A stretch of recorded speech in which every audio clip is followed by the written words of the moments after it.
So the year is 2021, and you've got to think, what about shiny hunting keeps people coming back for hundreds of hours on end to get a Pokemon that looks slightly different from another but doesn't offer any tangible gameplay benefits aside from looking real fucking cool? How did Game Freak inadvertently create such a subculture within their own franchise in the first place? And why the fuck was Charizard purple? Well, I think it's about time that I made a video on shiny Pokemon.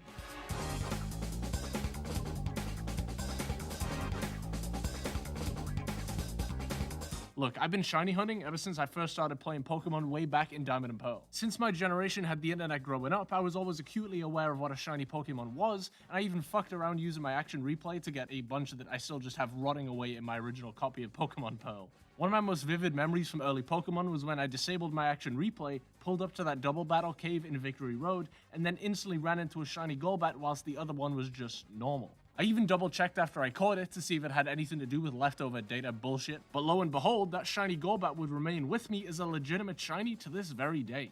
Now that's especially surprising because of the 1 in 8,000 chance to find a shiny Pokemon in the wild way back when, which was of course slashed in half by Gen 6 and onwards. But did Game Freak ever talk about why they did that in the first place? It's super interesting to me at least that they would do such a hyper-specific thing to this mechanic after already implementing the shiny charm for the very first time just the year before. I do think that even if it was unintended, it caused a big rift in the community that still kinda hangs about to this day.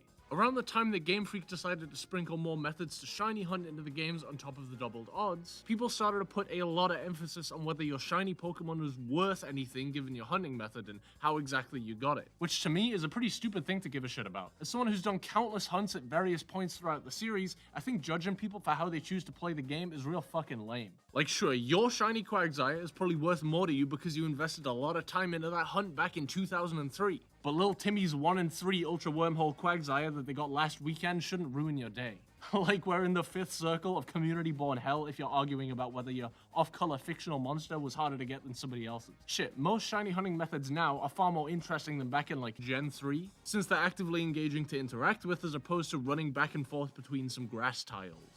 That said, there's been a lot of different shiny hunting methods throughout the years, and I'm of the opinion that pretty much all of them added something to that experience that wasn't there previously. I'd be here all day if I talked about each of them in depth, because ever since Diamond and Pearl, there's just been so damn many. But you guys probably already know all of them, you fucking nerds. What I will say is that I'm a big fan of shiny hunting methods that take into account your level of preparation going in. In Diamond and Pearl, or X and Y, you've got to bring Pokemon with you that have enough moves to deal with killing the same Pokemon over and over and over again when using the Poké Radar. Or how about Sun and Moon, where your best option for that game's SOS method is to find Pokemon that can properly sustain themselves in order to keep the chain going. I adore this type of hunting in particular because trying to keep one Pokemon constantly alive is a really cool balancing act. Even if you do max out the chain, it's not like the Poké Radar where you can essentially rest easy until that Pokemon shines. You still gotta keep up the act, and it feels like such a fucking relief when they finally do appear. Even the way they just kinda pop onto the screen after that camera pans downwards gives me a nice shock every time. And it's the only method in the whole series where I've genuinely held my breath whenever the game quite literally rolls that dice. When transitioning into a more modern type of system for wild encounters, it's hardly surprising that shiny Pokemon had to move with the times. Pokemon Let's Go fully introduced the concept of catch combos, which are built to work effortlessly with the overall theming of those games. Besides that, with the frequency of Pokemon and methods of resetting your encounters being different in every location, there's a lot of thought that often goes into shiny hunting a Pokemon in those games. Like yeah, I could hunt for a Jigglypuff on Route 6 because she has a solid encounter rate. But if you look at, say, Route 7, the way that place is structured, you're likely to get more spawns appearing by just re-entering the route every few seconds.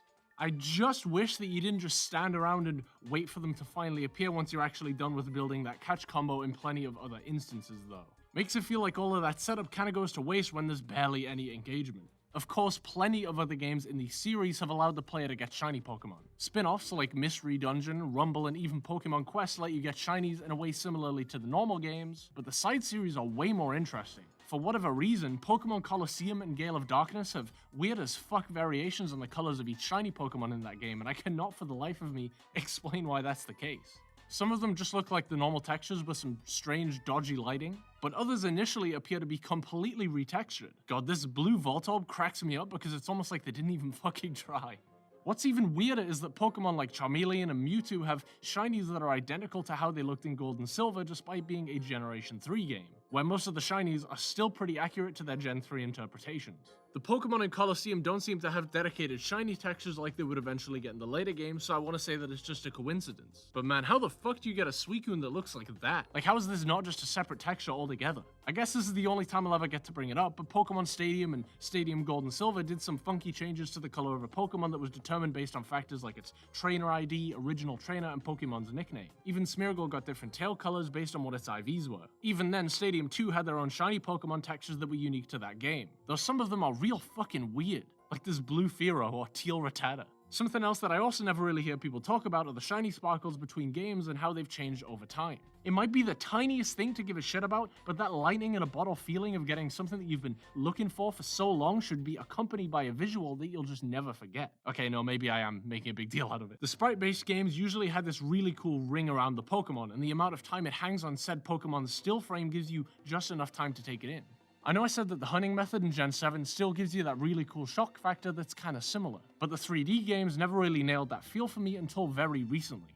Gen 6 and Sun and Moon at least had the idea to darken the screen or linger on the shiny in all of its glory. But Let's Go just slapped a semi-transparent GIF on top and called it a day. Sword and Shield feel like such a return to form in that regard because each Pokemon now practically explodes with a sparkling effect that takes me back to the days of Gen 4 and 5. Not to mention the fact that Generation 8 also separated shiny Pokemon into two categories, those being Star Shinies and Square Shinies. So when you see a shiny Pokemon in the wild, there's a 1 in 16 chance that that Pokemon will have starry sparkles, which is determined through a Pokemon's personality value. Likewise, this is completely inverted when hatching a shiny Pokemon from an egg, with a 1 in 16 chance that that Pokemon will have square sparkles instead. This means that if we're taking only the base odds into account, that a shiny Pokemon could potentially have a rarity of 1 in 65,536. I absolutely adore how this works, and I really hope that future entries keep something similar to make each shiny Pokemon feel more different from one another.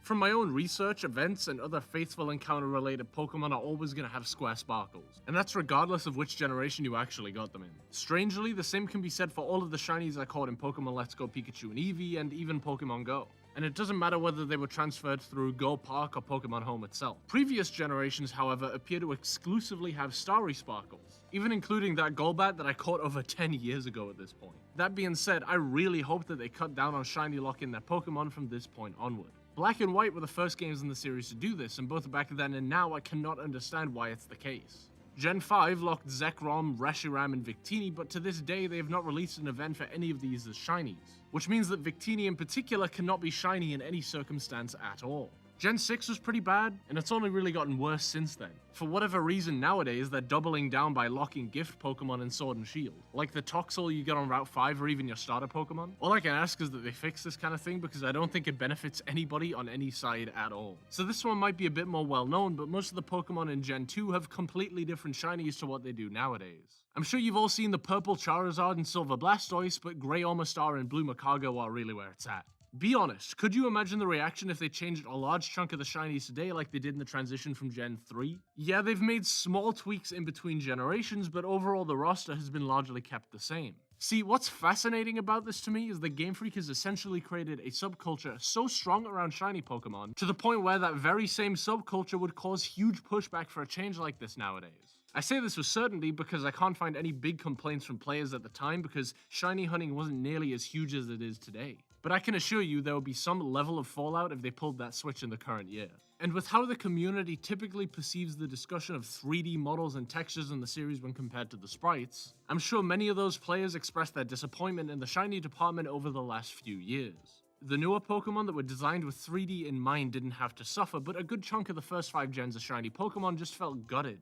I think I'm generally pretty fair on Pokemon's presentation, but one thing I do agree on is that these shinies just do not look the same. And that's why, in the description of this video, I've created a variety of textures that you can apply to your very own copies of Pokemon Sword and Shield, in order to bring back the original shiny variations that are a lot closer to their original sprites. I know, I'm amazing and I'm used to it at this point, but that's not all. Do you want the original colors for the Generation 2 shinies back? Well, now you can see purple Charizard in all of his 3D glory. What about the really vibrant off-color shinies from Pokemon Stadium 2 that have never appeared since? Well, I've got you covered there as well.